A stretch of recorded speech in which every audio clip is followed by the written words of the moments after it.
l'accompagnement MBA, il est divisé vraiment en deux phases.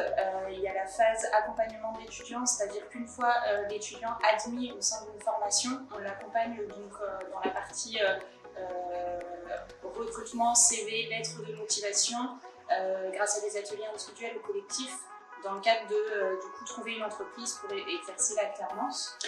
Et l'accompagnement va jusqu'à la fin du diplôme, c'est-à-dire qu'au-delà de l'accompagner sur le recrutement pour trouver une entreprise, on l'accompagne aussi et il a un seul interlocuteur tout le long de son diplôme.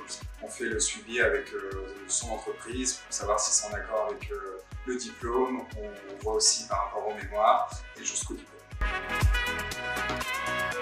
On va avoir des premiers ateliers qui vont être individuels en fonction du candidat, de sa recherche, de son projet. On affine le conseiller et le candidat directement sur son CV, sa lettre de motivation.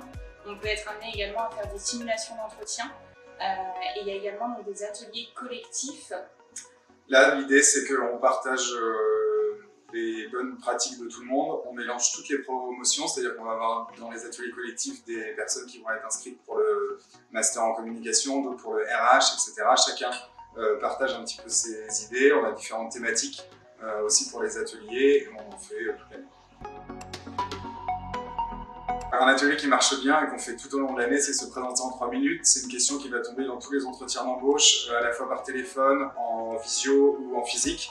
Donc on parle là-dessus, chaque étudiant se présente en 3 minutes et on débriefe après. Nous, comme les futurs alternants, on débriefe sur ce qu'on a pensé, ce qui serait pertinent de mettre en avant en fonction du profil et du CV qu'on met aussi en parallèle en visio. On a également l'atelier CV où là, en petit groupe de 8 à 10 personnes, on demande à chacun de venir donc, avec son CV et on demande par tirage au sort en fait, de présenter le CV d'un des candidats. Donc là, c'est l'objectif de partager un petit peu le retour d'expérience de chacun et d'analyser un petit peu ce qu'on perçoit des CV des uns ou des autres pour pouvoir faire des commentaires et des compléments en tout cas. Pour que ce soit le plus pertinent possible. On fait 1 à 2 suivis par an. Dans un premier temps, on rentre en contact avec le futur tuteur pour savoir si c'est en accord avec le diplôme. Et après, on fait un suivi sur à la fois l'émission, la projection pour l'année suivante. L'idée, c'est que même en alternance, on doit monter en compétences. Là, on est sur un contrat de 2 ans, donc on monte en compétences pendant les 2 ans. Voilà, à peu près.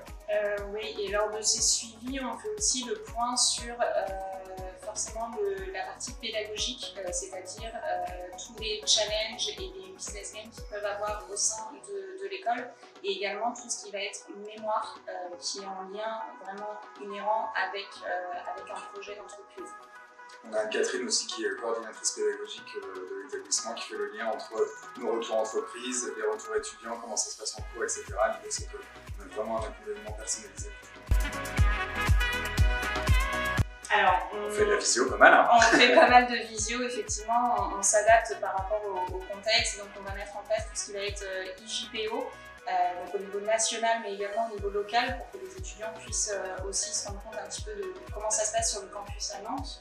On commence les foires aux questions, on va faire sur à peu près un créneau d'1 heure. L'idée c'est que chaque candidat qui est intéressé pour notre école puisse nous poser des questions en fonction de son profil et de la particularité de ce qu'il recherche. Et évidemment, 100% de nos entretiens d'admission se réalisent en visio. Et vous pouvez aussi visiter le bâtiment en virtuel. En virtuel, tout à fait.